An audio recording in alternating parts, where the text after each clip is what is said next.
Hello guys, good evening. मैं आनंद sir. आज मैं आप लोग को क्लास 10th का चैप्टर 11 चैप्टर का नाम है एरिया रिलेटेड टू सर्किल, वृत्तों से संबंधित क्षेत्रफल का क्वेश्चन नंबर 5 एक्सरसाइज 11.1 का पढ़ाऊंगा। क्वेश्चन नंबर 5 ना क्वेश्चन क्या कहता है, ध्यान सुनिएगा। In a circle of a radius 21 centimeter and arc subtends an angle of 60 degree at the center. Find first question the length of the arc, second area of the sector formed by the arc, third है area of the segment formed by the corresponding chord। अर्थात कहता है कि 21 centimetre radius का एक circle में आपका अर्क में क्या कहता है कि आंतरिक कोण का एंगल है 60 डिग्री जो सेंटर से है। फाइंड करना है अर्क का लेंथ यानी कि चाप की लंबाई, फिर आपको चाप की बनाया हुआ सेक्टर फॉर्म एरिया, सेक्टर का एरिया यानी त्रिज्यखंड का क्षेत्रफल निकालना है, चाप से बनाया गया। और थर्ड है एरिया ऑफ द सेगमेंट। तो चलिए अब क्वेश्चन शुरू करते हैं। क्वेश्चन नंबर 5 क्या कहता है, जरा ध्यान समझेंगे। क्वेश्चन नंबर 5 को हम कैसे बनाएंगे एकदम इजी तरीका से, आसानी तरीका से, ताकि एक बार में आप लोग को समझ में आ जाए। क्वेश्चन नंबर 5 को सॉल्व करेंगे एकदम आसान तरीका से, इजी तरीका से। बस आप लोग मेरे वीडियो को एकदम लगातार देखते रहें। अगर मेरा वीडियो आप लोग को समझ में आता है तो आप एक प्यारा सा कमेंट करेंगे और लाइक भी करेंगे, ठीक है। जिससे समझ में नहीं आता है वो हमें कमेंट करेंगे कि प्रॉब्लम क्या है, कहाँ तक समझ में नहीं आ रहा है, ठीक है। और मेरे चैनल पर अगर नए हैं तो सब्सक्राइब, लाइक, शेयर और व्यू जो भी है आप करते रहेंगे दबाकर, ठीक है। तो चलिए शुरू करते हैं। सबसे पहले क्वेश्चन नंबर 5 में आपका एक सर्किल बोला गया है।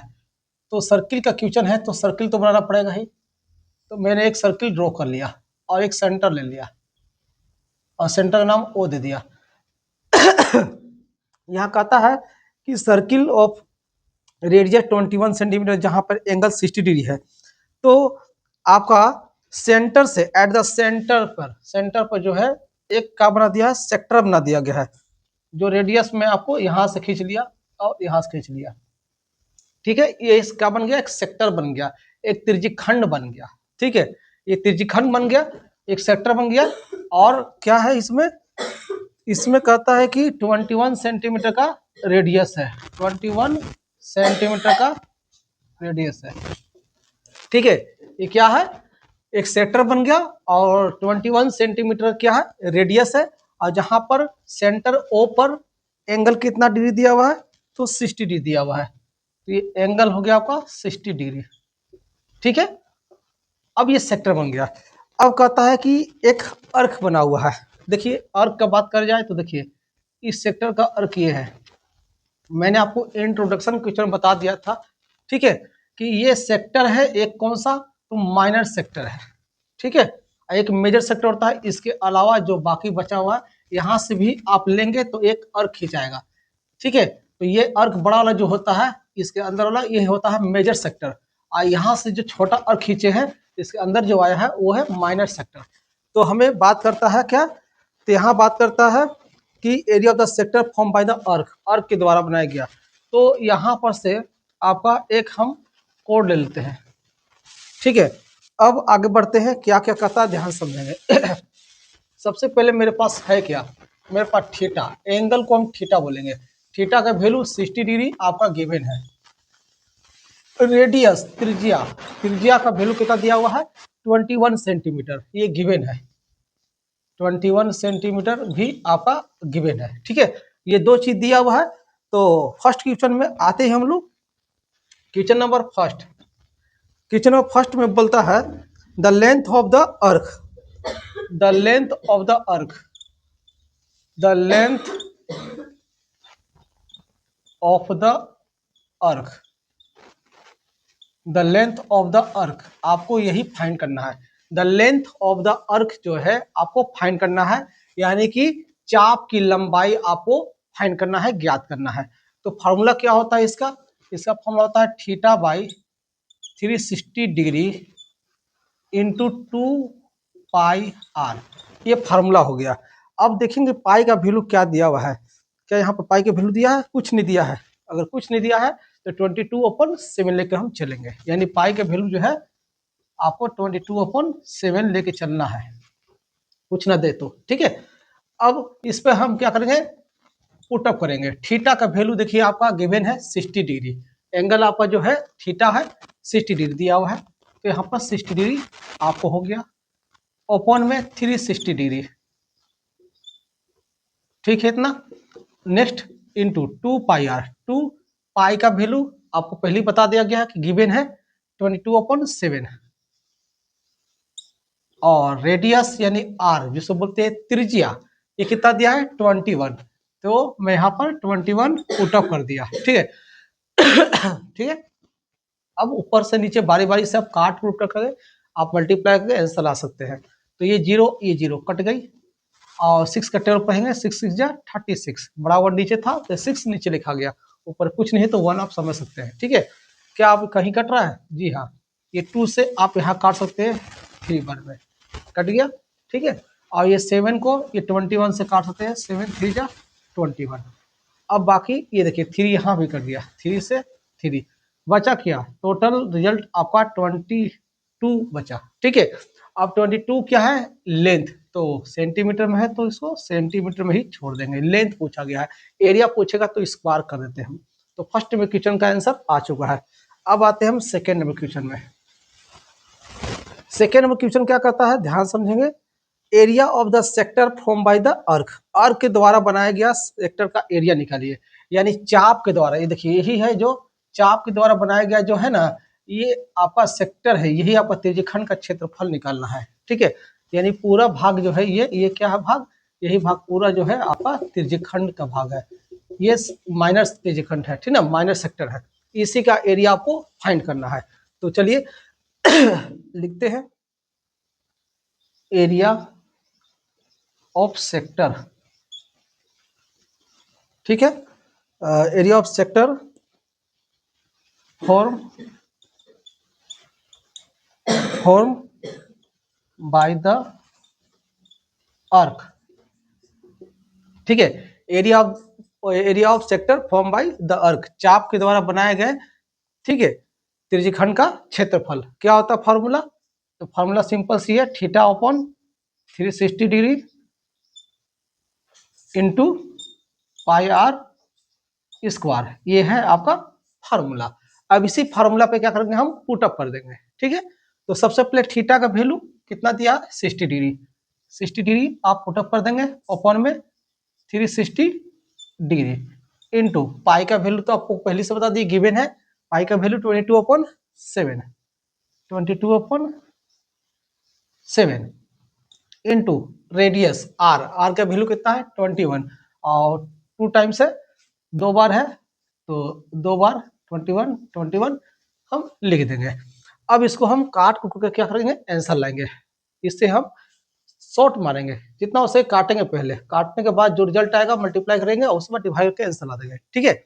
तो सबसे पहले आप देख सकते हैं ये जीरो कट हो गया, ये 6 6 या 36, आप क्या कोई कट रहा है, जी हाँ, ये 7 से 3 बार में 21, अब ये 3 से 2 बार में 6, और 2 से 11 बार में, मेरे पर रिजल्ट कितना बचा 11 इंटू 21। अब ये दोनों के बीच में मल्टीप्लाई कर देंगे, सिंपल सा मल्टीप्लाई 11 के साथ रहेगा तो शॉर्ट 1 2 1 3 और 2, ये हो गया सेंटीमीटर स्क्वायर। लीजिए ये भी आंसर आपके सामने आ चुका है। अब थर्ड नंबर क्वेश्चन आपका बोला है क्या, तो मेजर, थर्ड नंबर क्वेश्चन बोला है कि area of the segment form by the corresponding code, इसे बनाते हैं अब नेक्स्ट पेज पर, ठीक है, आप इसे उतार लें।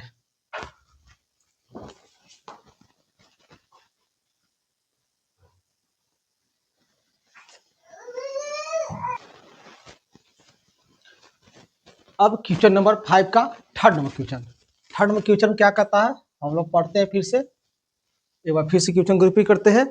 थर्ड में क्वेश्चन कहता है area of the segment form by the corresponding code, यानी आपको निकालना है area of the segment, area of the segment form by the corresponding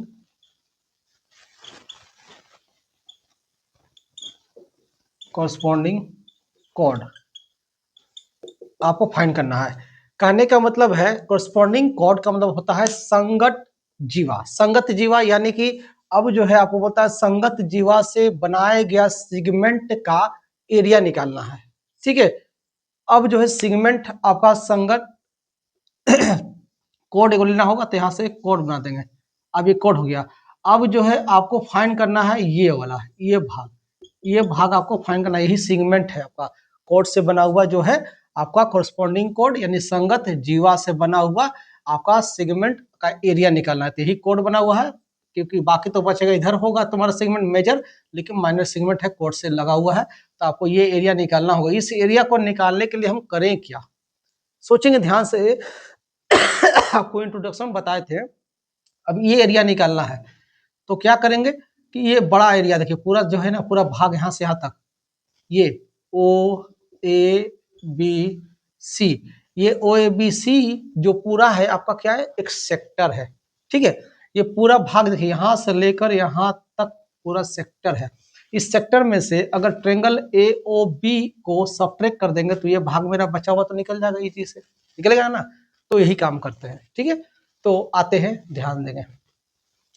सबसे पहले आप देखेंगे तो पूरा एरिया यानी सेक्टर निकालना होगा। तो area of sector, area of sector में से आपको सब्ट्रैक्ट कर देना है। क्या कर देना है सब्ट्रैक्ट, ये वाला भाग triangle A O B, triangle A O B का area, area of triangle A O B. ठीक है, अब एरिया ऑफ सेक्टर देखेंगे तो एरिया ऑफ सेक्टर का देखिए आप आ चुका है। एरिया ऑफ सेक्टर का वैल्यू कितना आया था, 231,231, ये आपका वैल्यू आ चुका था, मैंने निकाला था अभी जस्ट। ठीक है, लेकिन अब यहाँ पर एक क्वेश्चन उठ गया है कि एरिया ऑफ ट्रेंगल आपका ओ बी है तो कौन सा ट्रेंगल है। ध्यान देंगे यहाँ 60 डिग्री है तो हम 90 डिग्री रहता तो 1/2 बेस इंटू हाइट लेके काम करते हैं, लेकिन यहाँ तो 60 डिग्री है। तो बात सुनिए, ट्रेंगल का एक नियम था, एक रूल्स था।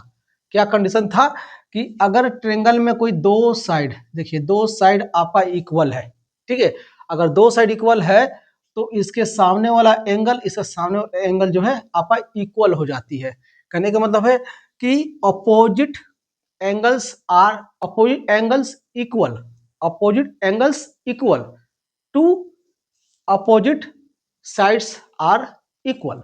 अगर अपोजिट एंगल इक्वल होता है तो साइड भी इक्वल होता है, और साइड इक्वल होता है तो एंगल इक्वल होता है। तो यहाँ जब साइड इक्वल है तो एंगल भी इक्वल होगा, तो ये भी आपका एंगल इक्वल हो जाएगा, जो भी आएगा इक्वल होगा। तो यहाँ 60 डिग्री है तो टोटल मिलाकर 180 होता है, तो यहाँ भी 60 यहाँ भी 60, टोटल मिलाकर 180 हो गया। अब आप देख सकते हैं तीनों 60 डिग्री, अब ईच एंगल 60 डिग्री है। तो आप प्रूव किए होंगे 9 क्लास क्वेश्चन में, क्या प्रूव किए हैं कि पर ईच एंगल्स अगर 60 डिग्री है तो कौन सा ट्रायंगल बन जाता है, इक्विलैटरल ट्रायंगल बन जाता है। ठीक है, यानी कि सभी कोण जो है इक्वल है तो सभी साइड भी इक्वल हो जाएगी। इक्विलैटरल ट्रायंगल का मतलब यही होता है तीनों साइड आपका इक्वल हो गया। अब तीनों साइड इक्वल होगा तो इक्विलैटरल ट्रायंगल है। अब इक्वल ट्रायंगल का अब हम लगा देंगे एरिया। ठीक है, तो एरिया ऑफ इक्विलैटरल ट्रायंगल तो क्या होता है फॉर्मूला, तो इसका होता है √3/4 ए स्क्वायर यानी साइड स्क्वायर।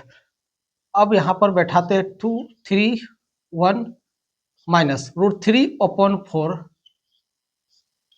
ए का वैल्यू। अब ए बोले तो साइड है तो ये 21 है, तो ये 21 तो ये भी 21 हो जाएगा, क्योंकि तीनों साइड इक्विलैटरल ट्रायंगल है। ये समबाहु त्रिभुज हो गया, समबाहु त्रिभुज तीनों साइड इक्वल होती है। तो आपका यहाँ पर हो गया 21 × 21।